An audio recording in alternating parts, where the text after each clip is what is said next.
หลังข้างก่อนเจ้าลืมแล้วหรืองามงอนเมื่อตอนทุกยากปากห้อง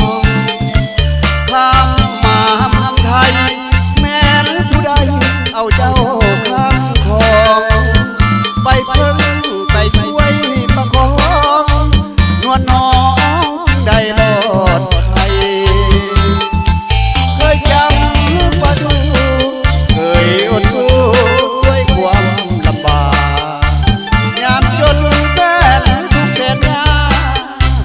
ลำบากทั่วก็จำใจย้อนเห็นแก่เมียไอ้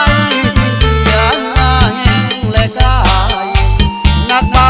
หัวยอมหักใจอยากให้เมียนั้นมีอยู่กินลืมแล้วลืมข้าวเหนียวบ้านเฮาน้องลืมแล้วลืมข้าวเจ้าที่คนลาวเคยกินมีรถให้ขี่น้องคนนี้เหมือนมีปีกบินลืมลูกลืมหัวหมดสิ้นอยู่บินปีกา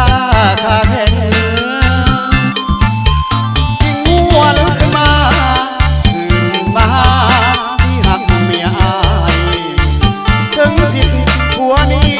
อภัยจึงได้กล่าวหวนคืนมาถึงจะมองมองอายจะลงล่างแก้วตาถึงคนเขาจะนินทายอมรับว่าเพื่อลูกและเมีย